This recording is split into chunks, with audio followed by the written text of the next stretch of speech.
오일야담에 오신 여러분, 안녕하세요. 이야기 시작 전 구독과 좋아요 부탁드려요. 옛날 옛적 세종 영감 마렵 나라에 큰 전쟁은 없었으나 사람들의 숨은 얕아졌습니다. 한양에서 사흘을 걸어야 닿는 변방 산중 사람보다 바람이 먼저 다니는 고을에 작은 암자가 하나 있었지요. 굶주림과 소문은 언제나 먼저 산에 오르는 법이었습니다. 그 산 깊은 곳 기와장 몇 장 남지 않은 암자의 한 사내가 머물고 있었습니다. 윤도겸이라 불리던 그는 한때 이름 있던 가문의 자손이었으나 그 이름은 이미 바람에 씻긴 지 오래였지요. 유생의 옷은 해졌고 눈빛에는 늘 말하지 못한 분노가 깔려 있었습니다. 28살, 과거에 3번 낙방하고 집안마저 몰락한 뒤 윤도겸은 감찰설이라는 이름으로 산에 들어왔습니다. 사실상 유배나 다름없는 자리였지요. 암자 처마 아래 앉아 낡은 책을 펼치던 윤도겸의 눈에는 이따금 서울을 향한 그리움이 스쳤습니다. 하나 그 그리움은 곧 씁쓸함으로 바뀌곤 했지요. 돌아갈 곳도 기다리는 이도 없었기 때문이었습니다. 암자에는 윤도겸 말고도 한 사람이 더 있었습니다. 파계승처럼 보이는 승려 무연이었지요. 나이는 50을 넘긴 듯했으나 눈빛만은 젊은이보다 날카로웠습니다. 무연은 말이 적었고 윤도겸 또한 그에게 묻지 않았습니다. 두 사람은 그렇게 각자의 침묵 속에서 하루하루를 보냈습니다. 산은 고요했으나 사람의 입은 그렇지 못했습니다. 가끔 산을 넘어들르는 장돌뱅이들 사이에는 한 가지 이야기가 떠돌았지요. 밤마다 음식을 훔쳐가는 배고픈 처녀 귀신에 대한 이야기였습니다. 밤만 되면 나타난답니다. 새하얀 옷을 입은 처녀 귀신이 말이지요. 그래서 암자 스님이 밥을 따로 담아 놓는다던데요. 장돌뱅이들은 목소리를 낮추어 속삭였습니다. 윤도겸은 그 이야기를 비웃었지요. 귀신이라니 세상에 귀신보다 무서운 것은 사람의 혀끝이라고 생각했습니다. 그러나 며칠 뒤부터 이상한 일이 벌어지기 시작했습니다. 저녁에 분명히 가득 담아두었던 밥그릇이 새벽이면 텅 비어 있는 것이었습니다. 처음에는 쥐인 줄 알았지요. 하나 쥐라면 밥알을 흩뜨리거나 그릇을 넘어뜨렸을 터인데 그릇은 말끔히 비워진 채 제자리에 놓여 있었습니다. 윤도겸은 무연에게 물었습니다. 스님, 밤에 누가 다녀간 것 아니오? 무연은 고개를 저었습니다. 아무도 보지 못했습니다. 그럼 귀신이란 말이오? 귀신은 밥을 먹지 않습니다. 배고픈 것은 언제나 사람이지요. 무연의 말은 늘 그렇듯 알쏭달쏭했습니다. 윤도겸은 더 이상 묻지 않았지요. 하나 밤은 점점 얕아졌고 잠은 자꾸만 깨어났습니다. 그러던 어느 날 밤 빗소리가 암자 지붕을 두드렸습니다. 바람은 세차게 불어댔고 어둠은 더욱 짙어졌지요. 윤도겸은 일부러 등불을 끄고 마루 구석에 몸을 숨겼습니다. 귀신이든 사람이든 직접 눈으로 확인하리라 마음먹었던 것입니다. 1시경쯤 지났을까요? 빗소리 사이로 희미한 발소리가 들려왔습니다. 나무 미닫이가 조심스럽게 열리는 소리, 숨을 죽인 기척, 그리고 바닥을 더듬는 손끝의 떨림. 윤도겸은 숨을 멈추고 기다렸습니다. 어둠 속에서 누군가 밥그릇을 집어 들었습니다. 빗소리에 섞여 들리는 것은 삼키는 소리, 참았던 울음 같은 한숨. 윤도겸은 그 순간 벌떡 일어나 상대의 손목을 붙잡았습니다. 잡았다. 그러나 손에 잡힌 것은 차가운 귀신의 팔이 아니었습니다. 살아있는 사람의 떨림이었지요. 가느다란 손목, 젖은 옷자락, 그리고 두려움에 굳어버린 몸. 윤도겸은 황급히 등불을 켰습니다. 불빛 아래 드러난 것은 20살 남짓한 여인이었습니다. 새하얀 얼굴에는 눈물 자국이 흐르고 젖은 머리카락은 어깨에 붙어 있었지요. 옷은 너덜너덜했고 맨발에는 상처가 나 있었습니다. 귀신이 아니었습니다. 살아있는 여인이었습니다. 윤도겸은 그제야 손을 놓았습니다. 여인은 그대로 주저앉아 몸을 떨었지요. 밥그릇은 바닥에 떨어져 구르고 밥알 몇 알이 마루에 흩어졌습니다. 한참을 그렇게 두 사람은 말없이 마주 보았습니다. 윤도겸이 먼저 입을 열었습니다. 누구요? 여인은 고개를 들지 못한 채 떨리는 목소리로 대답했습니다. 한서루라 하옵니다. 윤도겸은 여인을 계속 바라보았습니다. 한서루라는 이름, 그 이름 속에는 무언가 숨겨진 무게가 느껴졌지요. 어째서 이곳에 숨어 있소? 서루는 고개를 들지 못한 채 말했습니다. 살고 싶어서였습니다. 그 짧은 대답 속에 담긴 절박함을 윤도겸은 알아차렸습니다. 도망자의 눈빛이었지요. 그는 한숨을 내쉬며 물었습니다. 무슨 죄를 지었기에 이런 꼴로 산을 헤매는 것이오? 죄를 짓지 않았기에 이 꼴입니다. 서로의 목소리에는 원망보다 체념이 깔려 있었습니다. 그녀는 천천히 고개를 들어 윤도겸을 바라보았지요. 그 눈빛에는 공포보다 슬픔이 먼저 서려 있었습니다. 저는 영모로 멸문된 대신의 딸입니다. 한 집안이 하루아침에 사라졌고 저만 살아남았습니다. 그것이 제 죄였습니다. 윤도겸의 얼굴이 굳어졌습니다. 영모 사건, 그것은 단순한 범죄가 아니었지요. 연루된 자는 삼족이 멸해지고 살아남은 자는 평생 역적의 자식으로 낙인 찍히는 것이었습니다. 한대 감가의 일이오? 그러하옵니다. 윤도겸은 그 사건을 기억했습니다. 4년 전 한양을 뒤흔들었던 영모 사건이었지요. 아버지와 두 오라비가 차명당했고 어머니는 스스로 목숨을 끊었다는 소문이 있었습니다. 서로는 떨리는 목소리로 이어 말했습니다. 저는 외가에 가 있었기에 목숨을 건졌습니다. 하나 곧 포졸들이 들이닥쳤고 저는 도망쳐야 했지요. 그렇게 4년을 숨어 다녔습니다. 이 산까지 어찌 온 것이오? 어디든 좋았습니다. 사람의 눈길이 닿지 않는 곳이라면 말이지요. 서로의 손은 여전히 떨리고 있었습니다. 윤도겸은 그 떨림을 보며 무언가 결정해야 한다는 것을 알았습니다. 지금 이 여인을 관가에 넘기면 자신은 안전해집니다. 역적의 딸을 잡아들인 공로로 다시 벼슬길에 나설 수도 있을 터였지요. 하나 서로를 보는 순간 윤도겸의 가슴 속에는 이상한 무게가 내려앉았습니다. 찬바람보다 무거운 선택이었지요. 윤도겸은 한참을 침묵했습니다. 그리고 낮게 말했습니다. 오늘 밤은 여기서 쉬시오. 내일 다시 이야기하지요. 서로는 믿을 수 없다는 듯 윤도겸을 바라보았습니다. 윤도겸은 더 이상 말하지 않고 자리를 떠났지요. 다음 날 아침 무연은 모든 것을 알고 있는 듯했습니다. 그는 서로에게 따뜻한 죽을 건네며 조용히 말했습니다. 배고픈 사람에게 밥을 주는 것은 죄가 아니지요. 서로는 죽그릇을 받아들고 눈물을 흘렸습니다.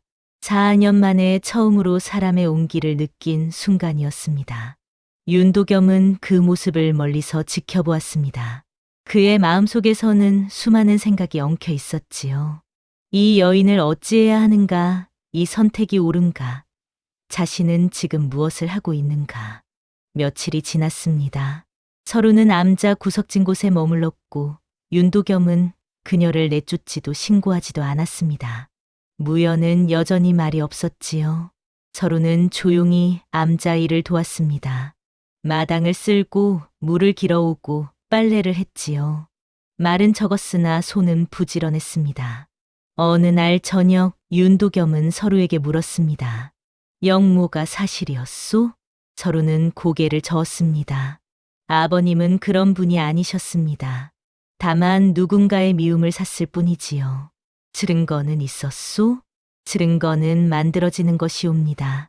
진실은 묻히는 것이고요. 서로의 목소리에는 분노가 아닌 허탈함이 담겨 있었습니다. 윤도겸은 더 이상 묻지 않았습니다. 그렇게 한 달이 흘렀습니다. 암자에는 이상한 평화가 찾아왔지요. 서로는 점차 얼굴의 생기를 되찾았고 윤도겸은 그녀와 이따금 말을 나누게 되었습니다. 어느 날 밤 달빛이 유난히 밝았습니다. 윤도겸은 마루에 앉아 하늘을 바라보고 있었지요. 서로가 조용히 다가와 물었습니다. 도련님, 어찌하여 저를 신고하지 않으셨습니까? 윤도겸은 한참을 침묵하다 대답했습니다. 나도 모르겠소. 다만 그렇게 하는 것이 옳지 않다고 느꼈을 뿐이오. 은혜를 어찌 갚아야 할지 모르겠습니다. 갚을 것 없소. 그저 살아있으면 돼요. 그날 밤 두 사람은 오래도록 말없이 달을 바라보았습니다. 서로의 눈에는 처음으로 안도의 빛이 스쳤고 윤도겸의 가슴에는 알 수 없는 떨림이 일었지요. 하나 평화는 오래가지 못했습니다. 어느 날 아침 산 아래에서 말발굽 소리가 들려왔습니다. 무연의 얼굴이 굳어졌고 윤도겸은 직감적으로 알았지요. 위험이 다가오고 있다는 것을 말입니다. 과연 그날 저녁 장돌뱅이 하나가 암자에 들렀습니다. 그는 숨을 헐떡이며 말했습니다. 산 아래 고을에 현상금 사냥꾼이 나타났답니다. 최묵철이라는 자인데 사람의 숨을 냄새로 쫓는다고 하더군요. 윤도겸의 등에 식은땀이 흘렀습니다. 최묵철, 그 이름은 들어본 적이 있었습니다. 도망자를 찾아내는 데는 귀신 같은 솜씨를 지닌 자였지요. 장돌뱅이는 이어 말했습니다. 역적의 딸을 찾고 있다던데 현상금이 은자 100냥이랍니다. 그 말을 듣는 순간 서로의 얼굴이 새하얗게 질렸습니다. 윤도겸은 재빨리 말했습니다. 그런 자가 어디 있겠소. 자네는 짐승과 바람뿐이오. 장돌뱅이는 고개를 끄덕이며 떠났습니다. 하나 위험은 이미 코앞까지 다가온 것이었습니다. 그날 밤 서로는 떠나겠다고 말했습니다. 이곳에 머물면 도련님께 해가 될 것입니다. 윤도겸은 고개를 저었습니다. 아직은 안전하오. 서둘러 도망치면 오히려 눈에 띄게 되오. 하나 언젠가는 그때 가서 생각하지요. 윤도겸의 목소리는 단호했습니다. 서로는 더 이상 말하지 못했지요. 며칠 뒤 최묵철이 암자 근처까지 올라왔다는 소식이 들렸습니다. 윤도겸은 밤잠을 이루지 못했고 서로는 숨도 제대로 쉬지 못했습니다. 무연은 두 사람을 불러 조용히 말했습니다. 살릴 마음이면 미움받을 각오부터 하거라. 윤도겸은 그 말의 뜻을 알 수 없었습니다. 하나 무연의 눈빛은 무언가를 알고 있는 듯 했지요. 그리고 사흘 뒤 윤도겸은 결심했습니다. 서로를 살리기 위해서는 그녀를 버려야 한다는 것을 말입니다. 그는 서로를 불러냈습니다. 차가운 새벽 공기 속에서 그는 차디찬 목소리로 말했습니다. 더 이상 이곳에 머물 수 없소. 서로는 놀란 눈으로 윤도겸을 바라보았습니다. 도련님, 나도 내 한 몸 건사하기 바쁜 처지요. 역적의 딸을 숨겨주었다가는 나까지 죽을 판이오. 그러시다면 당장 떠나시오. 다시는 이곳에 얼씬거리지 마시오. 윤도겸의 말은 칼날처럼 차가웠습니다. 서로의 눈에서 눈물이 흘러내렸지요. 그녀는 믿을 수 없다는 듯 고개를 저었습니다. 저는 도련님을 믿었습니다. 믿은 내가 어리석었소. 그 말과 함께 윤도겸은 서로를 밀쳤습니다. 서로는 비틀거리며 뒤로 물러났지요. 너 같은 화근은 처음부터 들이지 말았어야 했소. 썩 사라지시오. 윤도겸의 목소리는 산을 울렸습니다. 서로는 그 자리에 주저앉아 흐느꼈지요. 하나 윤도겸은 돌아서서 암자로 들어가 버렸습니다. 무연히 그 모습을 지켜보고 있었습니다. 다음 날 새벽 윤도겸은 서로를 다시 불러냈습니다. 그의 얼굴에는 어떤 감정도 없었지요. 아직도 여기 있었소? 서로는 붉게 부은 눈으로 윤도겸을 바라보았습니다. 하룻밤 내내 운 듯했지요. 도련님, 제가 무엇을 잘못했습니까? 잘못은 없소. 다만 내가 여기 있다는 것 자체가 잘못이오. 윤도겸은 서로의 팔을 잡아 끌었습니다. 서로는 비틀거리며 따라갔지요. 그는 그녀를 산 아래 강가로 끌고 갔습니다. 강물은 차갑게 흐르고 있었고 안개가 자욱했습니다. 이 강을 건너 저 산으로 가시오. 다시는 돌아오지 마시오. 윤도겸의 목소리는 떨리지 않았습니다. 서로는 그를 바라보았지요. 그 눈빛에는 원망보다 슬픔이 가득했습니다. 도련님께서 저를 살려주신 것은 거짓이었습니까? 살려준 것이 아니오. 그저 귀찮아서 미루었을 뿐이요. 그 말에 서로의 눈에서 마지막 희망이 사라졌습니다.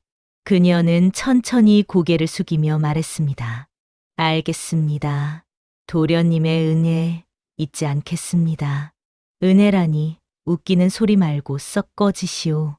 윤도겸은 일부러 크게 소리쳤습니다. 그 소리가 산에 울려 퍼지도록 누군가 듣게 하려는 듯 말이지요. 서로는 더 이상 아무 말도 하지 않았습니다. 그녀는 천천히 몸을 돌려 강물 속으로 들어갔습니다.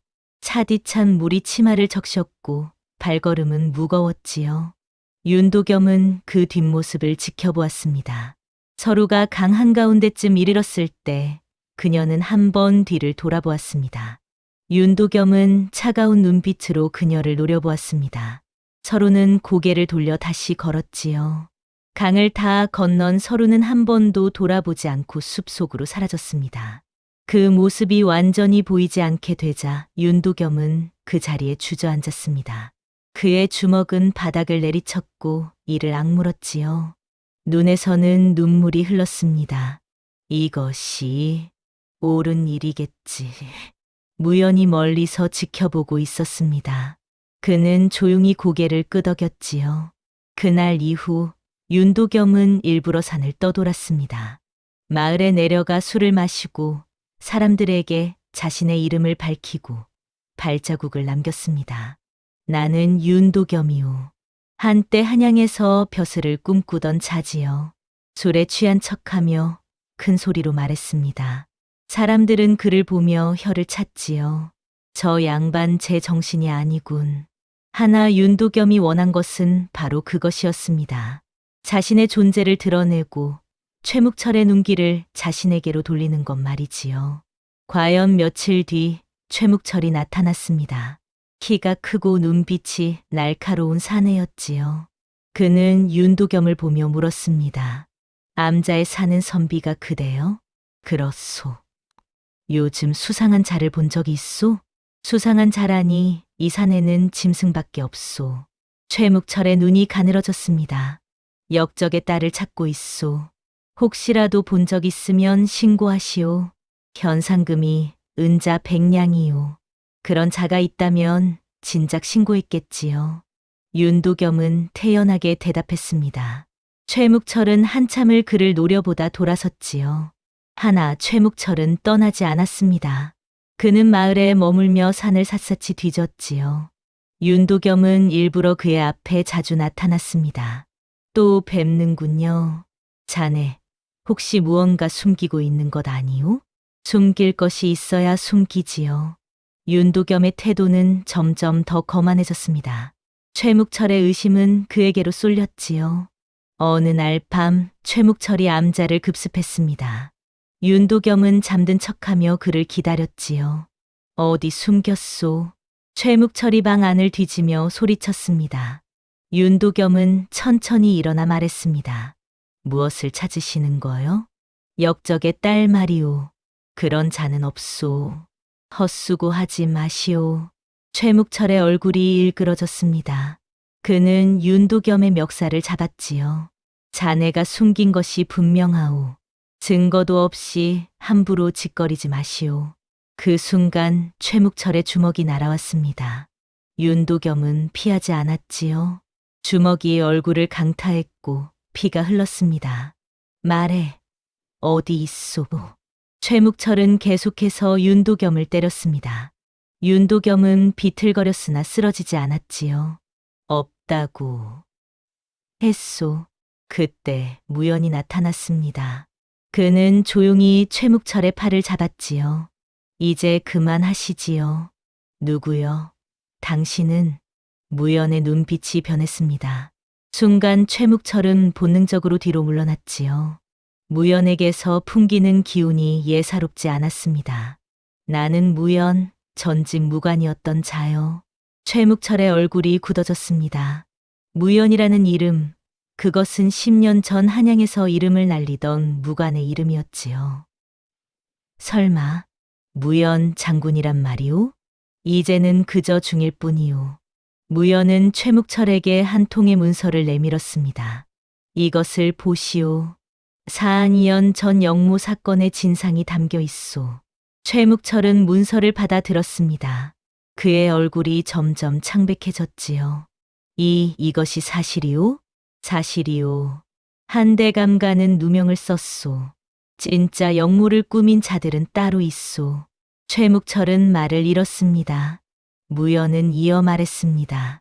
나는 그 진실을 밝히기 위해 이 산에 숨어 증거를 모았소. 그리고 이 젊은이를 시험했지요. 무연의 눈길이 윤도겸에게로 향했습니다.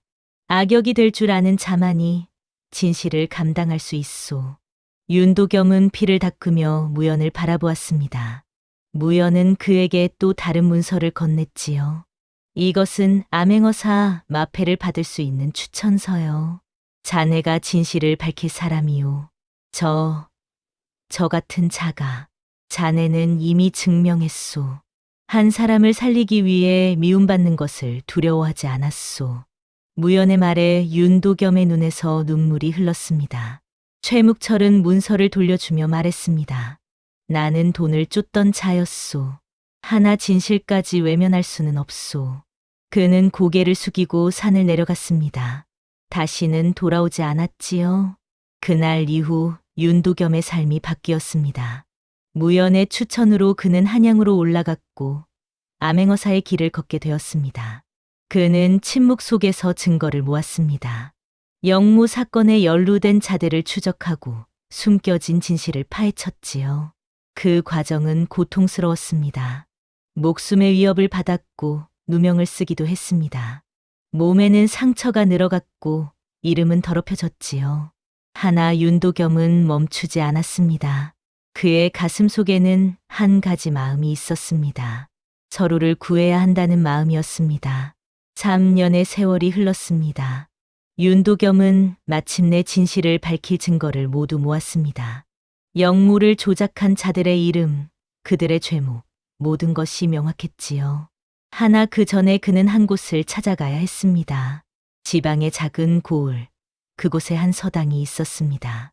아이들을 가르치는 훈장이 있다는 소문을 들었지요.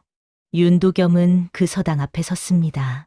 마당에서는 아이들의 글 읽는 소리가 들렸습니다. 그리고 그 안에서 익숙한 목소리가 들렸습니다.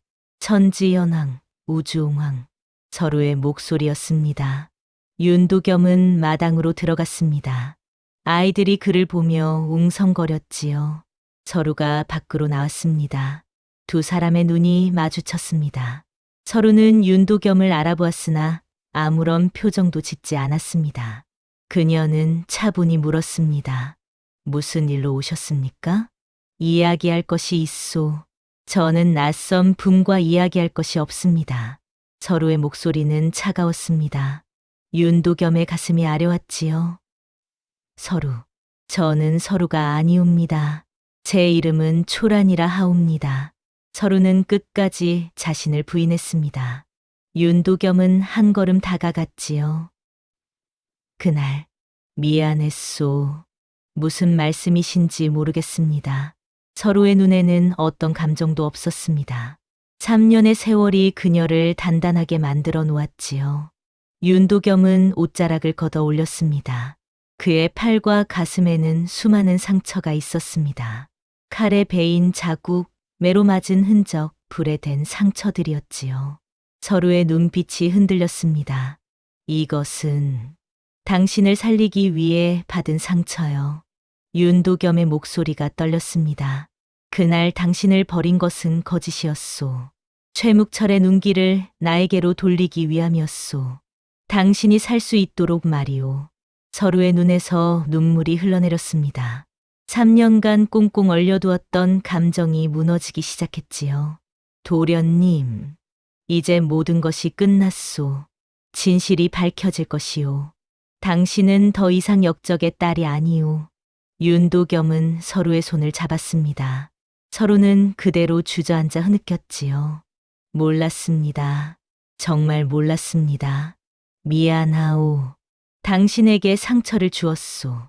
두 사람은 그렇게 한참을 울었습니다. 3년간 참았던 눈물이었습니다. 며칠 뒤 윤도겸은 서로와 함께 한양으로 향했습니다. 그의 손에는 3년간 모은 증거들이 있었지요. 한양 도성은 여전히 번화했습니다. 하나 그 화려함 뒤에 숨겨진 어둠을 윤도겸은 알고 있었습니다. 그는 곧장 대궐로 향했습니다. 암행어사의 마패를 들고 대전 앞에 섰지요. 암행어사 윤도겸, 아뢰옵니다. 그의 목소리가 대전에 울려 퍼졌습니다. 조정의 대신들이 웅성거렸지요. 그 중에는 4년 전 영모 사건을 조작한 자들도 있었습니다. 윤도겸은 증거들을 하나씩 내놓았습니다. 한대감가의 영모는 조작된 것이옵니다. 진짜 영모를 꾸민 자들은 따로 있사옵니다. 그는 3명의 대신을 지목했습니다. 좌의정 이기연, 병조판서 박종학, 그리고 한성부 판윤 최경훈이었지요. 이들은 권력을 탐하여 한대감을 모함했고 일가를 멸문시켰사옵니다. 그 증거가 여기 있사옵니다. 윤도겸이 내민 문서에는 모든 진실이 담겨 있었습니다. 뇌물의 흔적, 증인들의 증언, 위조된 서신들의 진본이었지요. 이기연의 얼굴이 새하얗게 질렸습니다. 헛소리, 근거 없는 모함이옵니다. 근거 없다 하시나이까? 윤도겸은 또 다른 문서를 꺼냈습니다. 이것은 대감께서 한대감에게 보낸 협박 서신이옵니다. 그리고 이것은 대감의 집에서 나온 금괴 장부이옵니다. 한대감의 재산을 나누어 가진 흔적이지요. 조정이 술렁였습니다. 임금의 얼굴이 굳어졌지요. 박종학이 벌떡 일어나 소리쳤습니다. 이 자는 역적의 딸과 한패이옵니다. 믿을 수 없사옵니다. 그렇다면 대감, 이것은 어찌 설명하시겠나이까? 윤도겸은 한 장의 그림을 꺼냈습니다. 박종학이 금을 받는 장면을 그린 그림이었지요. 그림 아래에는 증인의 도장이 찍혀 있었습니다. 박종학은 말을 잃었습니다. 임금이 천천히 입을 열었습니다. 윤도겸, 그대의 말이 모두 사실이냐? 그러하옵니다. 전하. 소신은 3년간 목숨을 걸고 이 진실을 밝혀냈사옵니다. 한서루를 데려오너라. 서루가 대전 앞으로 나왔습니다. 그녀는 떨리는 목소리로 말했습니다. 소녀 한서루, 엎드려 아뢰옵니다. 아버님은 영모를 꾸민 적이 없사옵니다. 다만 충성을 다했을 뿐이옵니다. 서루의 눈에서 눈물이 흘렀습니다. 4년간 참았던 억울함이 터져 나왔지요. 임금은 한참을 침묵했습니다. 그리고 결정을 내렸습니다. 이기연, 박종학, 최경훈을 당장 잡아들이라. 그리고 한대감가의 누명을 벗기고 명예를 회복시키도록 하라. 대전이 술렁였습니다. 세 대신은 끌려나갔고 그들의 비명이 대궐을 울렸지요. 진실은 마침내 세상에 드러났습니다. 한 달 뒤 3대신은 영모죄로 처형되었습니다. 그들이 빼앗았던 재산은 모두 한대감가로 돌아갔고 서루는 죄인이 아닌 대신의 딸로 인정받았지요. 서루는 대궐에서 나와 무연을 찾았습니다. 무연은 여전히 산속 암자에 머물고 있었습니다. 은인이시옵니다. 스님께서 아니었다면 이 모든 일이 불가능했을 것입니다. 무연은 고개를 저었습니다. 나는 아무것도 하지 않았소. 다만 옆에서 지켜보았을 뿐이지요. 모든 것은 그대들이 해낸 일이오. 스님께서는 어찌 이 모든 것을 알고 계셨습니까? 나 역시 한때 영모 사건에 연루되었던 자요. 억울한 죽음을 너무 많이 보았지요. 그래서 진실을 밝히기로 결심했소. 무연의 눈빛에는 깊은 슬픔이 서려 있었습니다. 그대들을 보며 희망을 보았소. 진실은 결국 이긴다는 것을 말이오. 서루는 깊이 절을 올렸습니다. 그해 가을 윤도겸은 정식으로 벼슬에 올랐습니다. 사헌부 지평이라는 높은 자리였지요. 서루는 한양의 작은 서당을 열었습니다. 가난한 아이들을 가르치는 서당이었습니다.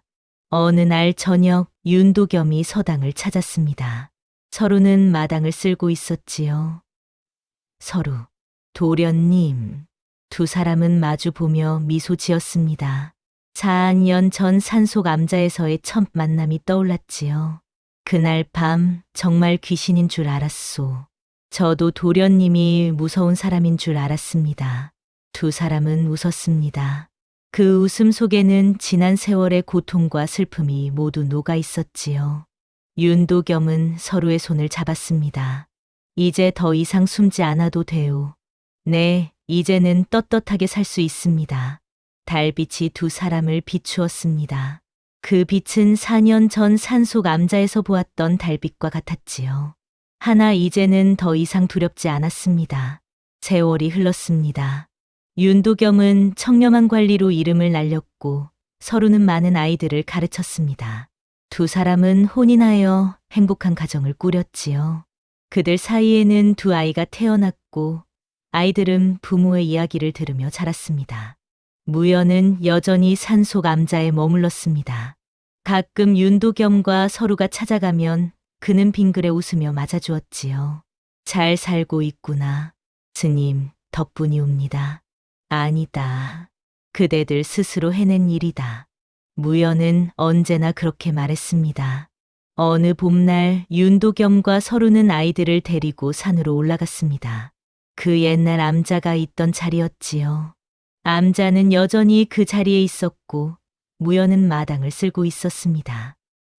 스님, 아이들이 달려가 무연에게 안겼습니다. 무연은 아이들의 머리를 쓰다듬으며 웃었지요. 많이 컸구나. 할아버지, 또 이야기해 주세요. 엄마 아빠가 어떻게 만났는지요. 그래, 그 이야기는 아주 오래전 어느 비 오는 밤에 시작되었단다. 무연의 이야기 소리가 산에 울려 퍼졌습니다. 바람은 나무짚을 흔들었고 햇살은 따뜻했지요. 옛말에 백절불굴이라는 말이 있습니다. 어떠한 난관에도 굽히지 않고 이겨나간다는 뜻이지요. 윤도겸과 서루는 그 말을 몸소 보여준 이들이었습니다. 그들은 절망 속에서도 희망을 잃지 않았고 미움 속에서도 사랑을 지켜냈습니다. 때로는 사람을 살리기 위해 악역이 되어야 할 때도 있습니다. 진실을 지키기 위해 외로움을 감수해야 할 때도 있지요. 하나 그 모든 선택의 끝에는 언제나 빛이 있습니다. 이 이야기는 귀신으로 시작했으나 끝내 남은 것은 사람의 선택이었습니다. 한 인간이 다른 인간을 살리기 위해 얼마나 용기 있어질 수 있는가에 대한 이야기였지요. 다음 영상을 빠르게 만나보시려면 좋아요와 구독을 눌러주세요. 그럼 더 재미있는 영상으로 찾아뵙겠습니다. 모두 행복한 하루 보내세요.